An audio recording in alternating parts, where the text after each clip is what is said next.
RP Shock G, aka Humpty. If it wasn't for Shock G, there would be no Tupac. If it wasn't for Shock G, you probably would have never heard of the greatest rapper that ever lived. Well, one of the greatest rapper lived in your life.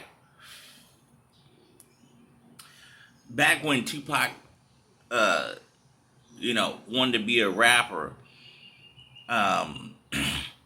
it was very hard. And the stuff that Tupac was rapping about at first was even harder.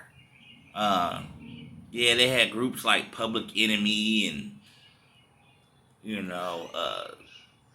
I think that's the only really Ice-T, Ice Cube, those are some rappers that talked about political issues and police. And that's the same thing that, Tupac was on. Tupac was on that Black Power, Black Panther shit, and black people need to come together and all that shit. But, at the end of the day, crack and gangs took over the late 80s and 90s. It was too deep in the game, so that Black Power shit wasn't working. That's why he was getting rocks and shit thrown at him at his concerts and shit. Getting chased home with 1,000 rocks thrown at him. If it wasn't for Shock G giving him a chance, and he didn't give him a chance as a main rapper, he gave him a chance as a backup dancer. Tupac started off as a backup dancer, dancing, going city to city, doing the Humpty dance. The Humpty dance, one of the biggest songs ever.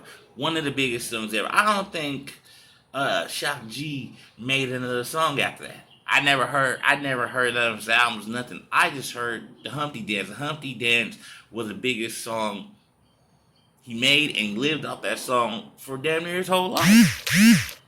The Humpty song. Everybody love that song. What's got busy in the Burger King bathroom? Man, I'm doing that for you, nigga. That's real shit, man. Getting busy in the Burger King bathroom for you, though. For real.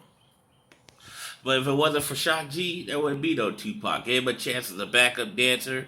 Then gave him a chance on the song. On the same song was the first rap song he spit. Gave him a cool 10. Tupac took that cool 10 bars and ran with it. Next song he came with was Trapped. Trap was about police stuff. He put Shock G as a chorus. And then later on in the years, Tupac triggered to talking about, black folks to thug life. Fucking, the thug life. But he still looked out for Shock G and not get around. He always looked out for Shock G. Him and Shock G was always friends, never had bad blood. He always thanked Shock G for his success.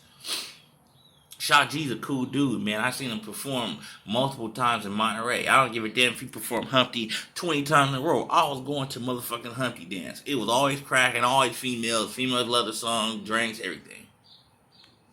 He's a real cool guy, man. He's a real cool, laid-back dude. Quiet, cool, hella cool. Hella cool. Always showed up to his shows, always performed good. He was just a standing-out guy. 50 lived a good life. 57, that's around the time black people died. Black men, we feel with so much trauma in our life. We don't live that long.